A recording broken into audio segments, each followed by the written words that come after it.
नमस्कार साथियों, आज हम लोग जो है कामदेव के पर्यायवाची पढ़ने वाले हैं। यहाँ पर हम जो है कामदेव के जितने भी पर्यायवाची हैं सभी को इस क्लास में पढ़ने वाले हैं। तो चलिए करते हैं क्लास की शुरुआत। सबसे पहले कामदेव जो हैं इनका पहला पर्यायवाची है मदन। मदन किसे कहा जाता है? तो ये कामदेव को कहा जाता है। इसके अलावा इनका दूसरा जो पर्यायवाची है इसका नाम है काम। काम भी किसका पर्यायवाची है? तो यह जो है कामदेव का ही पर्यायवाची है। कामदेव को जो है कंदर्प भी कहा जाता है, तो ये भी आप याद कर सकते हैं। कंदर्प किसको कहा जाता है? कामदेव को कहा जाता है। इसके अलावा कामदेव को जो है मनोज भी कहा जाता है। मनोज भी किसका पर्यायवाची हो जाता है? तो ये जो है कामदेव का पर्यायवाची हो जाता है। नेक्स्ट हम बात करते हैं स्मर। स्मर भी किसका पर्यायवाची है? तो ये भी कामदेव का ही पर्यायवाची है। इसके अलावा मीन केतु भी जो है कामदेव को ही कहा जाता है। मीन केतु किसको कहा जाता है? कामदेव को ही कहा जाता है। इसके अलावा मनसिज भी कामदेव का ही पर्यायवाची है, मीन केतु और मनसिज।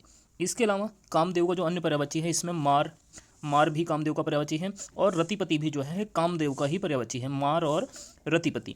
इसके अलावा मनमथ भी जो है कामदेव का ही पर्यायवाची है, मनमथ, इन्हें मनमथ के नाम से भी जाना जाता है।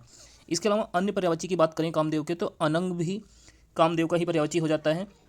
इसके अलावा संबरारी भी किसका पर्यायवाची हो जाता है? यह कामदेव का पर्यायवाची होता है। और इनको पुष्प धनवा भी कहा जाता है। पुष्प धनवा किसको कहा जाता है? तो ये भी कामदेव को ही कहा जाता है। इसके अलावा इनको कसुमेश भी कहा जाता है। कसुमेश भी कामदेव का ही पर्यायवाची है। और इन्हें मदन मोहन भी कहा जाता है। मदन मोहन किसको कहा जाता है? कामदेव को ही कहा जाता है। और कामदेव का अन्य पर्यायवाची जो है रतिकांत है। रतिकांत भी किसका पर्यायवाची हो जाता है? कामदेव का ही पर्यायवाची हो जाता है। नेक्स्ट हम इसके बाद बात करते हैं दर्पक। दर्पक भी जो है कंदर्प और दर्पक दोनों जो है कामदेव के ही पर्यायवाची हैं। इसके अलावा इन्हें कुसुम सर भी कहा जाता है। कुसुम सर भी किसे कहा जाता है? तो ये जो है कामदेव को ही कहा जाता है। इसके अलावा अंगज भी किसका पर्यायवाची हो जाता है? ये कामदेव का ही पर्यायवाची है। और इन्हें ऋष्व केतु भी कहा जाता है। ऋष्व केतु भी किसका पर्यायवाची है? तो ये कामदेव के पर्यायवाची हैं। तो देखिए कामदेव के जो सभी पर्यायवाची हैं उनको हम लोग एक बार पढ़ लेते हैं। मदन, काम, कंदर्प, मनोज, स्मर, मीन केतु, मनसिज, मार, रतिपति, मनमथ, अनंग, संबरारी, पुष्पंधवा, कुसुमेश, मदन मोहन, रतिकांत, दर्पक, कुसुम सर, अंगज और ऋष्व केतु, ये सभी जो है कामदेव के पर्यायवाची हैं। नेक्स्ट हम इसके बाद जो है यमुना के पर्यायवाची को इस क्लास में पढ़ने वाले हैं। यह भी आपके एग्जाम में बार बार पूछा जाता है, यमुना के पर्यायवाची। तो चलिए एक एक करके पढ़ते हैं। सबसे पहले कालिंदी। कालिंदी यमुना को कहा जाता है।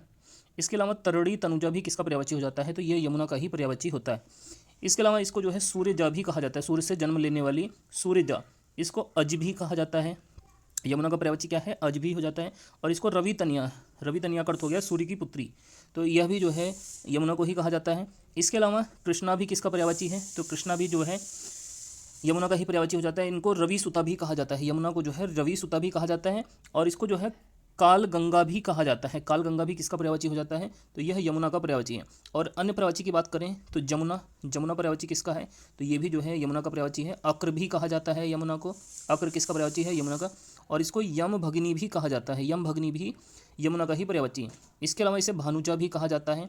और कलिद शैलजा भी यमुना का ही पर्यायवाची है। इसके अलावा हंसजा और असिता, ये दोनों भी जो है यमुना के ही पर्यायवाची हैं। और यमुना को जो है यमी भी कहा जाता है।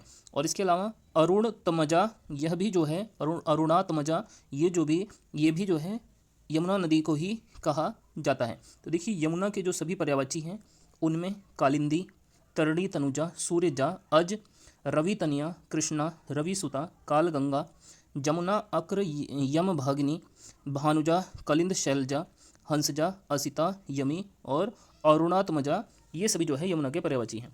तो दोस्तों ये आज की हमारी जो है हिंदी की जो है पर्यायवाची शब्दों के ऊपर रिवीजन की एक क्लास थी। आप लोगों की क्लास कैसी लगी है कमेंट करके जरूर बताइएगा। और वीडियो को अच्छी लगने पर वीडियो को लाइक करके चैनल को जरूर से सब्सक्राइब कर लें।